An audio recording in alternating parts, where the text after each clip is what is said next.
এই পৃথিবীতে কতদিন বা আর বাঁচবো? 50-60 বছরের জীবন এমনিতেই কেটে যাবে। এত আহামরি এই জীবনে কোনো কিছুই নাই। আপনি দেখেন প্রিয় ভাইরা আমার, এই জীবনটা 50-60 বছরের জীবন, 15 থেকে 20 বছর আমাদের যুবক বয়সে প্রতিষ্ঠিত হতে হতে 15 থেকে 20 বছর এমনিতেই চলে যায়। 40-এ পদার্পণ হতে হতে আপনি আর নাই, আপনি শেষ, আপনি অকেজো হয়ে গিয়েছেন। 50-এ যেতে যেতে আপনার চুলগুলো, দাড়িগুলো, চামড়াগুলো ঢিল হয়ে যাবে। এই দুনিয়ার থাকার মতো পরিবেশ আর আপনার থাকবে না। এই দুনিয়া থেকে আপনাকে চলে যেতে হবে। বয়সটা এমন এক জিনিস প্রিয় ভাইরা আমার, যাদের বয়স হয়ে গিয়েছে তারা একটু চিন্তা করেন, দেখেন যে আপনার সেই শৈশবকালে আপনি কত কিছু করেছেন, কত জায়গায় হাসি তামাশা, কত কিছু করেছেন, কত জায়গায় ভ্রমণ করেছেন, কিভাবে সময়গুলো কাটিয়ে ফেলেছেন। আর এখন বয়স, এখন যখন চামড়াগুলো ঢিল হয়ে গিয়েছে, এখন আপনার চিন্তা হচ্ছে, হায় হায়, এই তো আমি কিছুদিন আগে যুবক ছিলাম, এই তো ছোটকাল ছিল, আস্তে আস্তে আমি শেষ হয়ে গেলাম। আপনার চোখের সামনে আপনার জীবনটা শেষ হয়ে যাচ্ছে, আপনার কোনো খেয়াল নাই।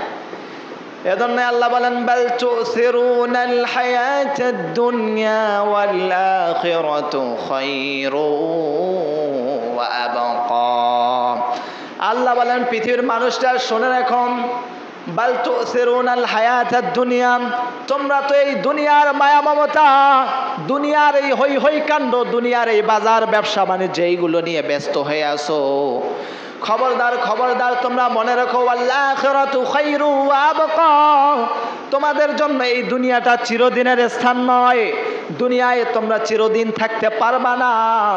দুনিয়ায় যারা নিজেকে প্রতিষ্ঠিত করে, ইন্নাল্লাযীনা আমানু ওয়া আমিলুস সলিহাত, যারা ঈমান এনেছে এবং আমলে সালেহ করেছে, ফালাহুম, তাদের জন্যই রয়েছে এই দুনিয়াতে সফলকাম এবং আখিরাতে সফলকাম।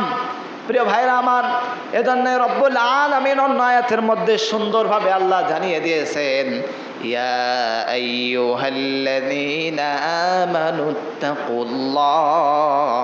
আল্লাহ বলেন, পৃথিবীর মানুষ, তোমাদের এই জীবনটার মধ্যে আমি যে আল্লাহ এত জীবন সুন্দরভাবে দান করলাম, এখানে তোমরা ঈমানদার হয়ে যাও, ইত্তাকুল্লাহ, আল্লাহকে ভয় করো।